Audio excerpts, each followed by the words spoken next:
right, I'd like to welcome everybody to our second episode of Insights into Addiction and Mental Health. I'm your host, Scott Jones, and this is coming to you from Neuropsychiatric Addiction Clinic. And Neuropsychiatric Addiction Clinic is a great facility up in Port St. Lucie. And we're going to be talking to some of the different staff members on different shows, talking about issues with addiction, issues about treatment, answer your questions, and really just try to educate people. Always, I tell you, if you want to know more, ask questions. And how you can do that is by calling them directly at 844-282-1306, or you could check out their website at npaddictionclinic.com. I'm really happy I've got a friend of mine here today, and it is the clinical director of Neuropsychiatric Addiction Clinic, and it's Aurelio Ayuso, and the clinical director, LCSW, MSW. You got a lot of letters behind your name, don't you, Aurelio? Yeah, just a little bit.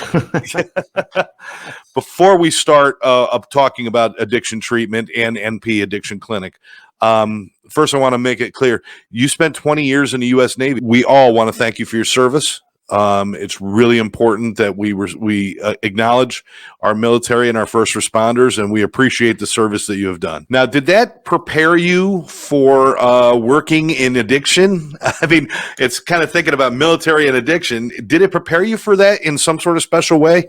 I think it did, to be honest with you, because we dealt with so much trauma constantly, and unfortunately, anytime trauma is involved, you end up developing maladaptive behaviors if you don't know how to deal with it. And a lot of it was always alcohol or,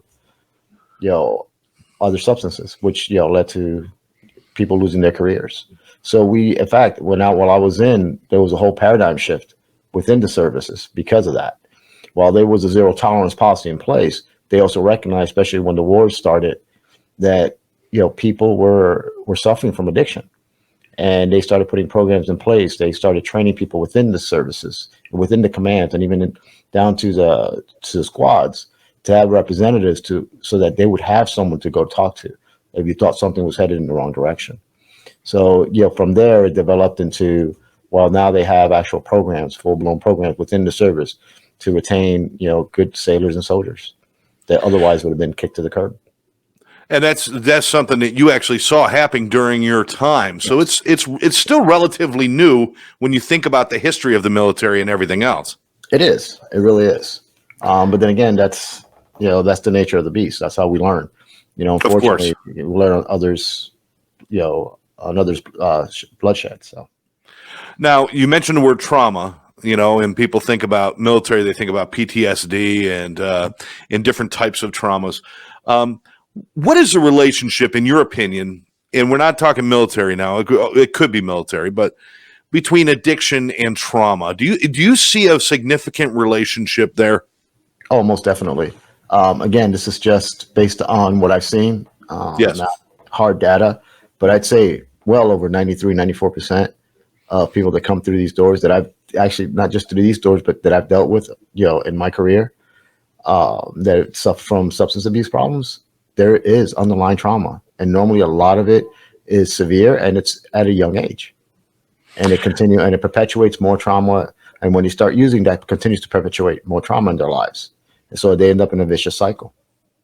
It's almost a catch-22, because maybe you didn't experience some of that trauma as a child, but once you get into the addiction itself, it becomes a traumatic experience day after day, and that becomes cumulative. So by the time that you get them at NP Addiction Clinic, they're for lack of a better term, they've been broken by this trauma, whether it was from years ago or from recent, right?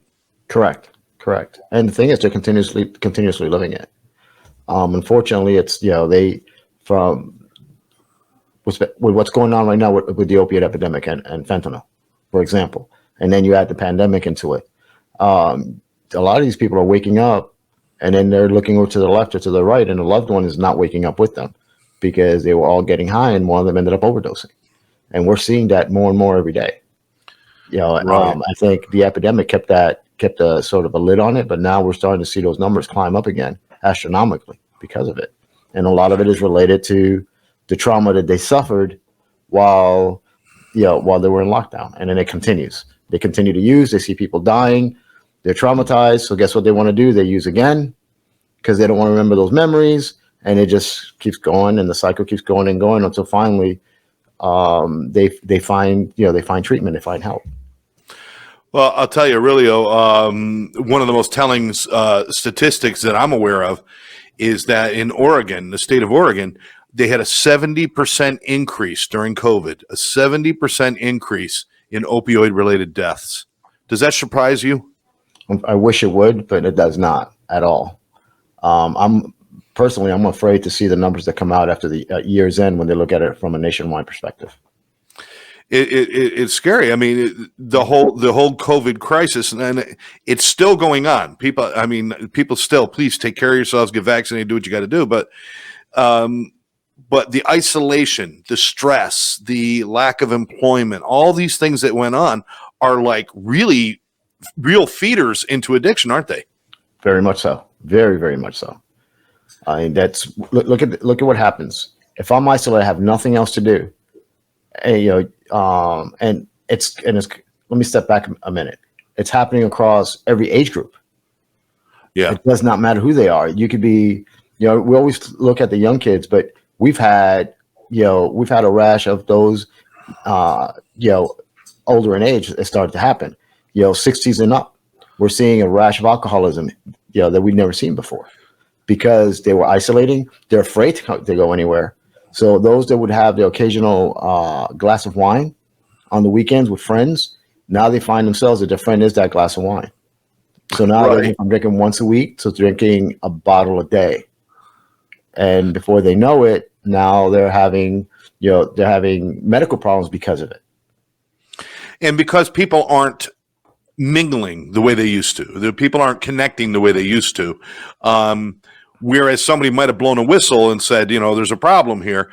They're not seeing it happen now. So that these people could be alone for months at a time without that real contact. So nobody can see and nobody can blow that whistle and say, hey, you're in trouble. Yep. And the times that they actually do see them, let's say they're using Zoom or another medium to stay connected to family. So they see, Uncle Johnny with a glass of wine or a beer. Oh, that's just Uncle Johnny. He does that once a week or once a month. When in reality, Uncle Johnny's now doing it from the time he gets up in the morning till he goes to bed at night. And no one knows because no one's physically there. And that in itself starts becoming traumatizing. But here's how this trauma creates trauma in everyone's life. Not only is what Uncle Johnny's going through, but what's going to happen to the nephew, the niece, the son, the brother that is watching him and does not know what's going on. And then all of a sudden, oh my gosh, Uncle Johnny was rushed to the hospital. Now that person starts beating themselves up. Why didn't I see this coming? Why? And then that starts another vicious cycle. And then here we go. We have someone else that started off with, might have been vicarious trauma, but it's still trauma. And that's going to lead into their own maladaptive behaviors. And oftentimes it is addiction. So, Aurelio, I'm glad you brought that up because I think it's important for people to understand that the impact of addiction, alcoholism, drug addiction, and even other addictive behaviors is felt throughout families and throughout close relationships. And that trauma is also exponential depending on how many people you spend time with. But so when you have a client come through the door, treating them is one thing, but do you feel a responsibility at NP Addiction Clinic to reach out to the family and make sure they receive the services that they need as well? Because that trauma is everywhere. And that's the challenging part because oftentimes, or sometimes it's the family that's the author of the trauma and the person that you are treating. However, being the professionals that we are, we also recognize, they just didn't wake up one morning and decided to hurt this person. Right. So they probably have their own trauma. There's something there, unresolved issues in their own lives. So we try to get around in a roundabout way to be able to talk to that person and maybe lead them in the right direction for them, if that's possible. Absolutely. Perfect scenario, we do family sessions and try to reunite those families and try to resolve some of the misconceptions there. And other times it's, we just try to reach out to them and give them advice on what they should do for themselves. So let's talk about treatment actually at neuropsychiatric. And I know you and I have talked before. I know you're very proud of. First of all, let's start with the team of people you have working there. What are some of the precursors that you have in your head as clinical director of? These are the kind of people that need to be here. Who do you look for? As far as staff, Yes. primary number one thing that drives my search is you have to want to be here for the people. You have to have it's a calling, it's a passion. That's the one thing that every client that has walked out this building has always said, whether they were happy with us or not. The one thing they've all said is that everyone from my cleaning staff all the way up to the COO himself genuinely cares about our well-being. They don't understand that it's not about money. It's not about just the addiction. It's about the whole person. And they feel that from every one of my staff members. And for me, that is the greatest accomplishment that I think that we've been able to achieve here, is to create that culture within this environment that exudes from every person, and every client feels it. Their family members feel it. And to me, that's what makes us special and what makes us different from every other facility out there. I know that your staff is well trained, and you have master's level, and you have different. All your clinicians have the proper trainings and everything. But I'm glad that you put that other piece first. It's like the piece of paper in the frame on the wall. Yeah, you've got to have that, but without having the right personality and the right drive, all the piece of papers in the world aren't going to make up for that, right? Exactly. I was told once by someone that I look up to many moons ago. They said you could spend $1 million on every modality and get every degree and every piece of paper, and still not make a difference in one person's life. Or you could take all that money, get yourself a good life coach, and learn how to connect with a human being, and then you could save the nation. And that was, for me, that was powerful, because it helped me really recognize why I'm in this field and why I do what I do. Those are just tools. It's not, that's not what helps that person. What helps that person is for them knowing that there's someone on the other side that's connecting with them and genuinely cares about them and cares about their well-being. And I think that's the trait. That's it. That's the trait that every one of my employees have. Now, let's talk about the treatment that people receive when they come through the door. Obviously, let's start with the baseline, I guess, which would be someone who comes in with an addiction to cocaine or heroin or alcohol. Do you have the detox there? Yes. And you have it, they can move right into the residential portion. And how important is that continuum of care for somebody coming through, instead of going to another building for detox and then coming here and learning a whole new staff and everything? Is it important to have them all together through the process? Oh, most definitely, because they get used to that one culture, and they also understand that you're here till you're better, not until you've been detoxed. So now they feel a little bit safer. So now they're going to open up to that therapist. They're going to talk about what's really going on. They're going to open up to the doctors. They're going to tell the staff exactly what's going on so they can really be helped. When you don't have that continuum of care, it's like stopping and starting over and over and over again. It gets to that point where you're afraid to say anything to anyone, because it's like, I don't know you. You want me to tell you my life story? And oh, by the way, in 5 days I'm leaving. I mean, it's it's sort of counterproductive. So we always encourage those to stay with us. And for the most part, they do, for that very reason, because it's that continuum of care, because we give them the space. Now, certainly there are situations where somebody's going to another program, but they're going to utilize your detox services. You are available for that as well. Of course. And certainly you're not trying to poach people or do anything like that. No. But for your clients, it's really good to have that continuum. Yes. And then there are some other things about NP that I think are very interesting. Let's talk about something that is always an issue: is pregnant women. Yes. There's a lot of places out there that are not equipped, and some of them will even reject women in their first and second trimester, because there's a lot of assumptions, Aurelio, that they haven't had the prenatal care, they have not taken care of themselves, so they are a risk. How do you guys see that, and what do you guys do about that? Well, Dr. Toledo, the way Dr. Toledo looks at it is everything's a risk. You walk out the door in the morning, you're at risk. So because someone classifies them as at risk, does that mean that they don't deserve the same care that everyone else does? So that leads to charge for the rest of us. It's when they first come in, it's like, okay, they're pregnant, but we're not going to treat them as, oh, this is a pregnant person. We got to look at them differently. No, the professionals will treat every aspect of what's going on with her. The doctors will take care of the pregnancy. And we'll talk to Dr. DeLito and the medical staff in an upcoming show. Definitely. But as a clinician, and running the clinical department, does it give you a satisfaction knowing that your medical department is so strong there, so that allows you to do your job better because they are feeling better and treated better medically? Most definitely, because now we're able to convey that trust and that assurance to that client, because oftentimes when they come in and they are expecting, they're also afraid because they're like, how long before they kick me out? Because they're going to think I'm too high a risk. So we're able to let them know, hey, don't worry about it.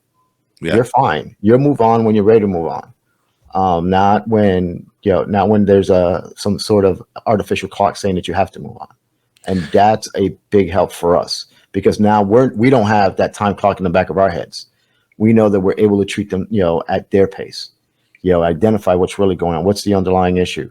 What is, what got you on this road to begin with, and how we could truly help you stop and stay off. Excellent. Now access to service. I've seen in other places, the medical staff is there on occasion. Even nurses. Once, you might see a nurse, but they're not there all the time or even every day. There's clinicians, some clients at some facilities, they see their therapist once a week, and then they're not allowed to see them any other time because their book's so solid.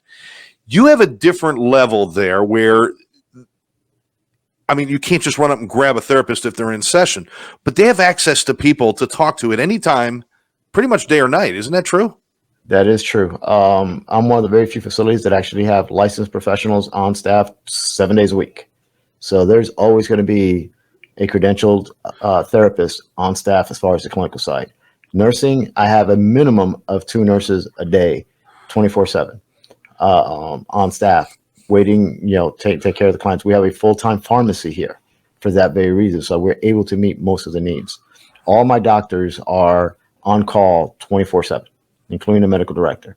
If something comes up in the middle of the night and the nurse doesn't feel that she's sure how to handle, she has the ability to be able to contact one of 3 providers at any time to be able to get the necessary guidance to treat a client.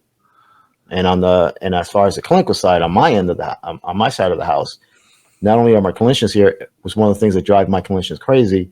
All the clients know I'm also available. You can grab us, and actually with us, you can grab us, because either I'm walking around or whoever's not with a client or in a group is normally walking around just checking in with the client, see how they're doing. So if something comes up with someone, they can grab that person immediately. That's an excellent point. That's an excellent point. A lot of times when the therapists aren't in session, they're busy. They're so swamped with paperwork, or so swamped with. We know we still have paperwork to do. I hate it. You hate it. I know we all hate the paper, but you still have to do it. But they usually are locked away, and you don't see them. But you really encourage them. Walk around, talk to people. When they're eating lunch, sit and talk with them. Have a cup of coffee. Do that, and that creates a different kind of atmosphere for you guys, doesn't it? It does. And it also creates a true spirit of collaboration. It's like, here, my therapist, this is my client, and they want to protect them. They also, at the same time, have no problems with the other therapists talking to their client. We staff every client every day, so that the entire staff, they're all talking to one another. They all understand what's going on. They know, if one client is showing symptoms of decompensation, now the other therapist knows what's going on, and we're not starting from scratch. Right. So we're able to continue on and really talk to that client and be there for them. If someone's going through they had a nightmare from something that traumatized them when they were, before they came. Now they don't have to wait 2 days till the therapist gets here. Whoever's walking around that's a clinician, they can grab, and they have that, they're comfortable with that person. They're able to talk to them because they've talked to them throughout the entire time they've been here. I always say that Every client here has 4 therapists because we're all always talking to all the clients all the time. And that's brilliant. And it helps with the client because they know that, they don't have to look for one specific person. And even if maybe they're with this one, but they want to talk to this one for a moment, that's cool. You can do that stuff. Yep. But it also helps you guys so that the clients recognize that, listen, this isn't a place where I could triangulate and play one against the other. We're all on the same team here. Let's just get on board from the beginning. And it kind of cuts out a lot of the garbage that could go on when everything is so separate. Oh, yeah, for sure. For sure. Yeah. We have no problems calling the clients out when they try that. We've actually walked up to them. I'm like, well, didn't you just tell this person this? And they usually just sort of eliminates that problem pretty quick. Now, as you and I identified right at the beginning, trauma is very much related to addiction, yes. But so is mental health disorders. And sometimes we may find out as they enter treatment that the mental health is actually the primary driver. Sometimes it's the addiction is the primary driver, but the mental health is a significant problem. You have an ACA license so that no matter what you come across, you're more prepared to deal with it than other places that aren't trained for that, correct? Correct. In fact, as a matter of fact, you're seeing even more and more facilities, reaching out trying to get ACA. Unfortunately, they don't understand what goes behind it and the staff that you need to have aboard, especially your clinical staff. And how well-versed they need to be in the mental health field. This is one of the areas that I think we're blessed because we have 3 very, very strong therapists that understand mental health and understands, well, yeah, addiction is there. We never tackle the addiction. We always go into the underlying issue. We always look at addiction as an iceberg. The top is is the addiction that we're seeing, but it's all those underlying issues. And if we know that we eliminate those, everything on top is going to go away. And oftentimes what's under that iceberg are mental health conditions. It could be depression. It could be bipolar. It could be schizophrenia that's gone undiagnosed. We've seen many of those, as well as trauma, as well as anxiety, adjustment disorders, unresolved grief and loss issues that carry on and actually feed addiction. So these are all the things that my staff is very well versed in. So the moment they see it, that's where they go to. They don't start talking about triggers and we don't start talking about, so what got you on this run? No. We start focusing on what happened. When was one of the questions that we ask is, when was the last time you remember being happy before using drugs? And normally that creates that starts giving us the picture. And absolutely. I think that helps the client also recognize, wow, they care. And while they may be keeping some things secret because, oh my God, I hear voices, they're going to lock me up somewhere. Now that person is actually going to share, hey, one of the reasons that I become explosive is because I'm hearing voices telling me to do something. And because they feel safe enough, because of the staff is well trained, now we're truly able to address what's going on and truly help that person get better. So I love the idea that we're looking at it as, while alcohol and using alcohol and drugs is not a good idea. Of course not. But it's not the beginning of the problem. That's the end result of all these other problems. Correct. And one of the things I like to say is alcohol and drugs are not the problem. The problem is they've always been my answer. Exactly. To how I'm feeling, how I think about myself, how I think about life. My answer is always turned to alcohol and drugs. And if I could change my view on all those other things and change how I feel about myself, that won't have to be my answer anymore. Does that make sense how I'm putting that? Oh, it makes perfect sense. I always tell people, you don't wake up one morning and say, you know what? I think I'm gonna be an alcoholic today. I think I'm gonna be a drug addict today. It doesn't work that way. Something got you there. And if they didn't have that booth on career day at the high school. It's like you'd be a police officer, fireman, or or copping on a corner. Exactly. I don't remember ever seeing that. No, people don't make this decision. It comes about in a lot of times because of different traumas or different mental health disorders. For you guys to get right to the bottom of that, I think that's what sets you apart. Although you're certainly going to create strategies for triggers and things like that. Oh, of course. But without getting to the underneath stuff, all of that is kind of wasted time, right? Exactly. That's what the groups are for. Yeah. The groups in the community, they work on the addiction side of it. They work on the triggers. But the real hard work, that's where my clinicians come in. And that's where they're seeing their clients 2, 3, 4, 5 times a week. And they're in those 1 hour sessions with them. And that's where the real work begins and ends. It's in those sessions. That's where we recognize, oh, wait a minute, it is a medication issue. Well, and this is where it's wonderful to have the staff that we have, because every one of us is able to just walk up to the psychiatrist and go, hey, this is what he reported. This is what we're seeing. What do you think? Do you think he could be medicated? Is this something that the medicine may help him with? Or hey, do you think they're properly medicated? Because this is what we're getting. This is the report that we're getting. Because we have a staff that is well versed and is able to talk to one another. They don't stay in their own lane. That helps us help that client with that mental health issue. Helps us identify it early on, so that now he has a greater chance of not going back to those maladaptive behaviors when he leaves. I'll tell you, I could hear the pride in your voice for this program, for this company, and I know you're excited. I mean, your career is taking you through the military and working with families and different things in addiction, and you ended up here. You seem happy. Is that a good assessment, that you're very happy with what you're doing and where you are? I'm very happy. I always thought that I got to do the career of my life in my 20 years in the service. To me, that wasn't a job. That was, that was me having fun for 20 years. And I never thought I could ever have that again until I was fortunate enough to walk into NPAC's doors. And this is the closest I've come to feeling that camaraderie, that sense of family, and that sense of purpose that I had since before I joined. So it's amazing. It really is. There's a lot of moments of reward for you, a lot of moments of reward for the entire staff. When you see the miracle take place, when you see, in a miracle, it's not a miracle of you walk through the doors and something happens. You got to work at it, and it takes the effort on both your staff and on the client's part. Correct. But to see that change, what does that do to you personally when you see that change? If somebody comes through the door clueless, lost, and hurting, and they walk out the door with a hug and a smile and hope, what does that feel like to you? It brings a tear to mind. Oftentimes it's brought a tear to me, because that's why we do it, because it's their journey, and we have nothing to do with that journey. We were fortunate enough to watch it and watch that person grow. And along the line, just maybe we're able to give him a helping hand. And that's what makes the difference for me. And when you see that, it's no greater feeling. Aurelio, if any families want to contact, they call NP Addiction Clinic, again, at 844-282-1306. And they ask can I speak to the clinical director? Do you take those phone calls from people so you can answer questions about the treatment and everything else? All the time. In fact, it drives my clinicians crazy, because every parent knows they can contact me at any time.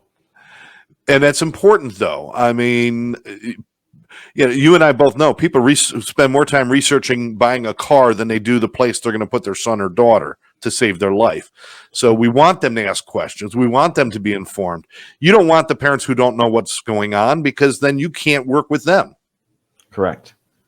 And oftentimes that's the linchpin right there. We can get the family and that person suffering from addiction to start creating some sort of bridge so that they could have communication. You just gave that person, a leg up on staying clean, because now they have someone. Now there's no guilt, so now they're going to go to that person and open up when they start feeling a certain kind of way, and that changes everything for them. Absolutely. I mean, that is the whole thing. And when somebody walks out the door and they're feeling good, they want to share it. And if the family's prepared to accept some of that, then everybody heals too. So that's a good thing. It is. I want to thank you for your time, brother. I know you're a very busy guy. Every time I'm in there, you got something going on. And a shout out to, what's your dog's name? The therapy dog? Captain. What? Captain America. Yeah, Captain America. The dog, that's always just that little something extra for people to sit with the dog and petting a dog. It's got great therapeutic value, doesn't it? It does. Every day we make our rounds through the community, and you just watch the clients open up and relax, and he knows who needs him, and he'll stop off at the person that needs them and just gives them their paw and just slobbers all over them until they relax. It's amazing. All kidding aside, it's amazing. It's an amazing process to watch an animal just lower the guards on these people and help them heal. I've noticed, you know what? I've also noticed that the captain also can go up and down the therapist hallway and will stop and see them too and make them feel good too. So he's not just helping the clients, he helps the whole staff there too, doesn't he? He does. He does. He really does. Had to give him a shout out. If you get to NP Addiction Clinic, you'll meet him, and he's a great guy. But you're also going to meet Aurelio, clinical director, a good guy, and very proud of his staff and the whole program they have there. Please give them a call, 844-282-1306, or check them out at npaddictionclinic.com. Aurelio, thank you so much for your time, my friend. Thank you, buddy. Appreciate it. And I appreciate the work that you do, and certainly, once again, thank you for your service to our country and the continued service that you keep doing for our family and friends. We appreciate it. No, it's my pleasure. All right. Thank you again. It's Aurelio Liuso, the clinical director right here at MP Addiction Clinic. And I want to thank you for joining us. My name is Scott Jones, host of Insights into Addiction and Mental Health, brought to you by Neuropsychiatric Addiction Clinic. A lot of words for a very short period of time. That's what happened there. We'll catch you next time. Thanks for joining us. All right, bud.